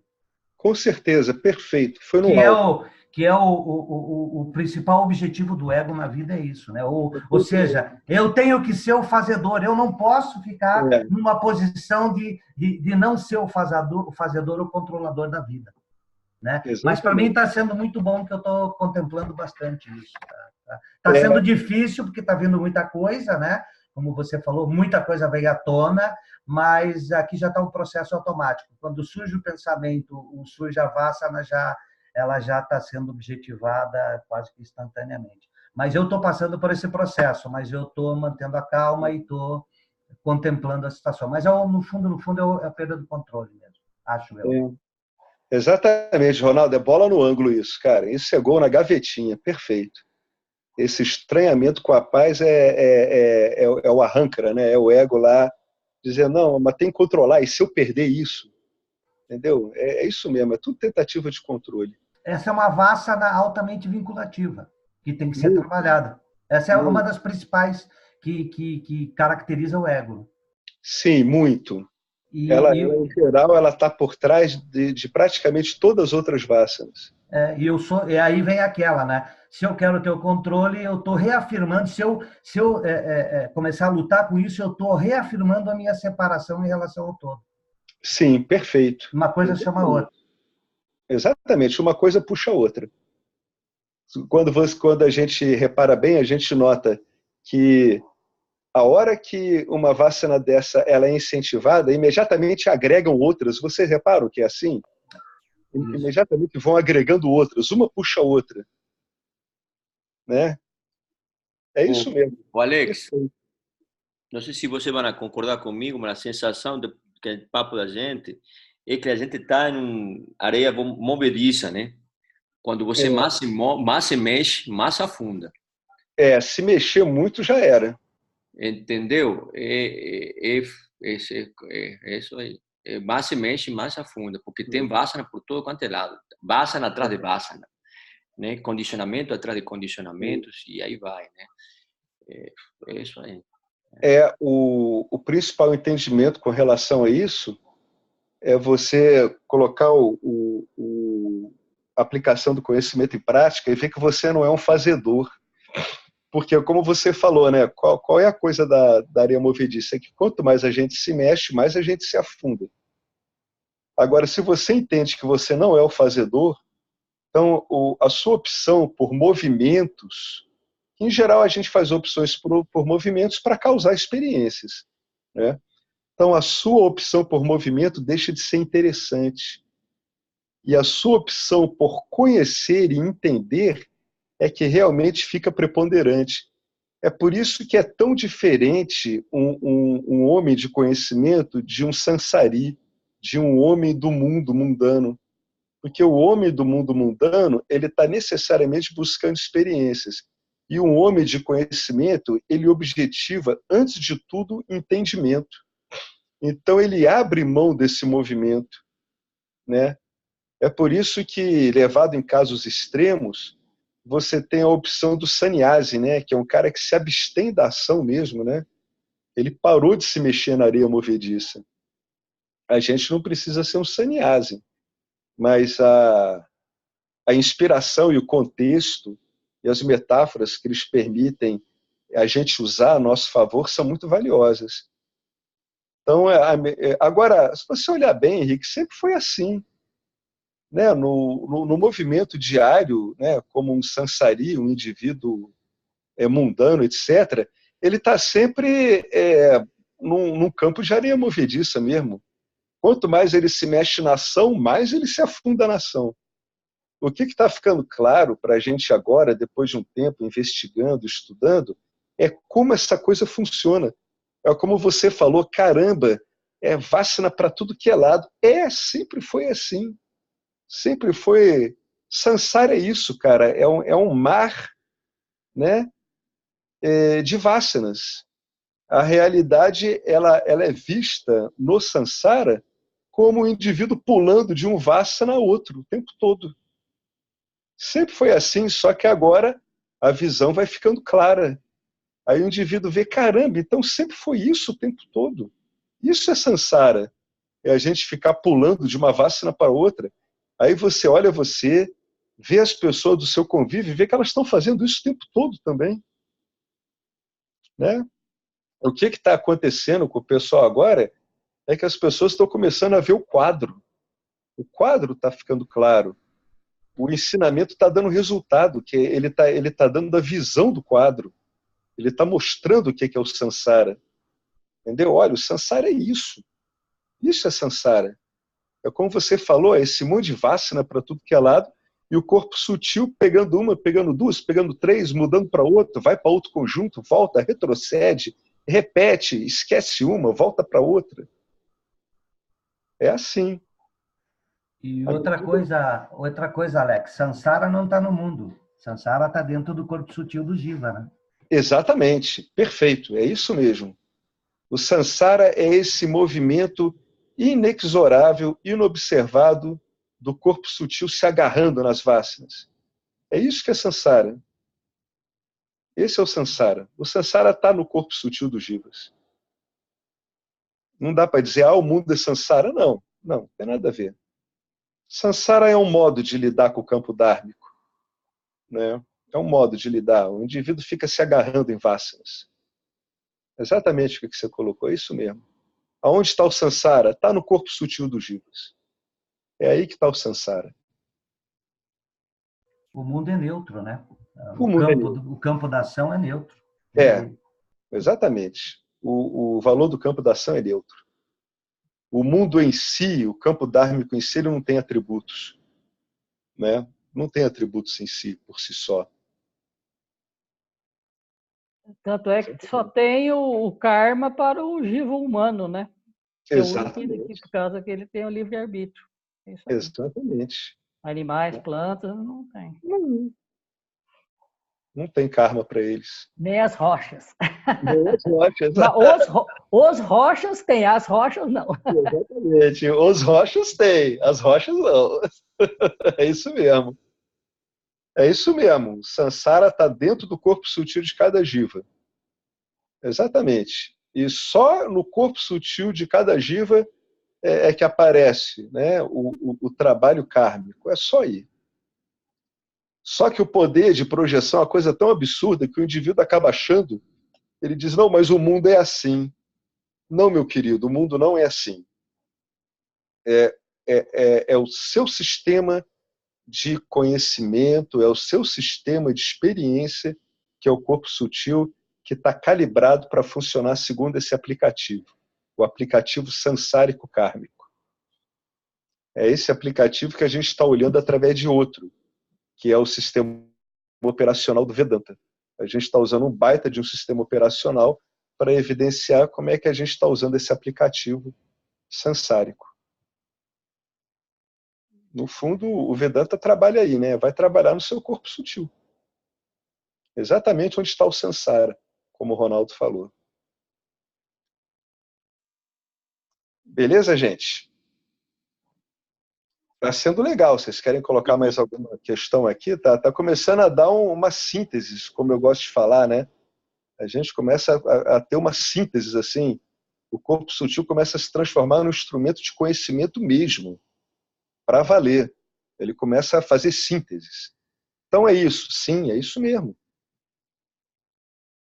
Né? Então ele tá dando resultado. Vocês veem como é que vai dando resultado? Que bacana. Vai dando resultado nessa vida cotidiana mesmo, como o Ronaldo falou lá. Não, estou estudando esse tempo todo, estou vendo os vídeos do James, vou questionando, vou vendo, vou me agarrando às escrituras, ao condicionamento, ao ensinamento. É isso aí mesmo, vai dando resultado mesmo. Agora, uma coisa engraçada, né? Não é como a gente esperava. Vocês concordam? Não é como esperávamos, né? Então, só quem é que sabe da aplicação desse sistema é quem bota ele em prática. Não adianta ficar adiantando como é que vai ser ou como não vai ser, né? A gente só vai vendo isso à medida que vai se desenrolando, como tudo na vida. Né? Se não botar em prática, não adianta. Né? Vai ficar uma coisa, um belo modelo teórico, né? Tem sua elegância, mas vai se resumir a isso. A masturbação intelectual, né? Tinha. Por isso que muitas pessoas que não entram no Vedanta, tudo, eles falam, isso é intelectual. Eles falam isso porque não aplicaram na vida deles. Todo mundo aqui que está aplicando na vida está vendo que não tem nada a ver com masturbação intelectual. Ele começa pela compreensão, mas depois ele vai estourando em tudo, até que chega no corpo. Aí o cara, mas o meu corpo está relaxando. Claro, seu corpo sutil está relaxando, naturalmente seu corpo relaxa também. A linguagem bioquímica dele muda. Isso é óbvio. Né? Por isso que o indivíduo tem que ficar um tempo mesmo, sabe?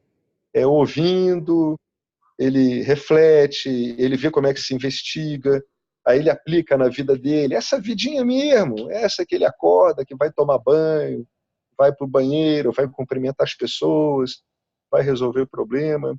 É aí que o valor do ensinamento começa a aparecer. Bacana, gente, muito bom, viu?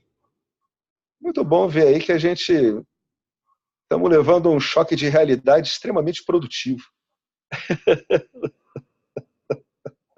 Com o tempo, vai ficar aquilo que o Abhedananda falou para o James Schwartz, né? Que ele ficou o tempo com a Abhedananda, aí toma instrução, convivência. Aí no final, quando o James Schwartz foi embora, ele disse assim, mestre, qual é a sua recomendação final? A Abhedananda botou a mão assim e disse assim, take it easy. Essa é a minha recomendação final. Pô, vai devagar, cara, não leva essas coisas tão a sério, não é pessoal, não é contigo. Muito bacana, né? Tem que ser um sábio para sintetizar desse jeito mesmo, né? Tem que ser um sábio como a Abhedananda mesmo, né? Para dar um... Dizer, take it easy, pega leve, cara. Pega leve. Vai aplicando conhecimento, vai pegando leve, não é nada pessoal. Né? É bacana. Beleza, pessoal? Vocês concordam aqui com o encerramento? Ou vocês querem fazer mais uma pergunta?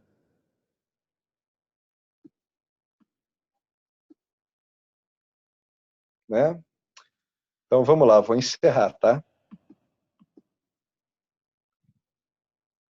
Vocês já leram o que quer dizer esse Purnamada? Antes de recitar, eu vou colocar aqui. É muito bonito, olha. Isso aqui é a tradução livre do Purnamada. Om. Brahman é plenitude. O universo é plenitude. Da plenitude, o universo é manifestado. Quando a plenitude é adicionada ou subtraída de Brahman, a plenitude permanece plena. Essa aqui é a nossa natureza. Então vamos lá. Om Purnamada Purnamidam Purnamudachyate Purnatsya Purnamadaya Purnameva Vasishyate. Om Shanti Shanti Shanti. Imensa gratidão a Ishvara, imensa gratidão ao Vedanta, imensa gratidão a essa Sampradaya, imensa gratidão a todos esses nossos amigos aí desse Grupo Vedanta Brasil, aos encontros e às nossas vidas como elas estão se apresentando. Shanti Shanti Om. Uma boa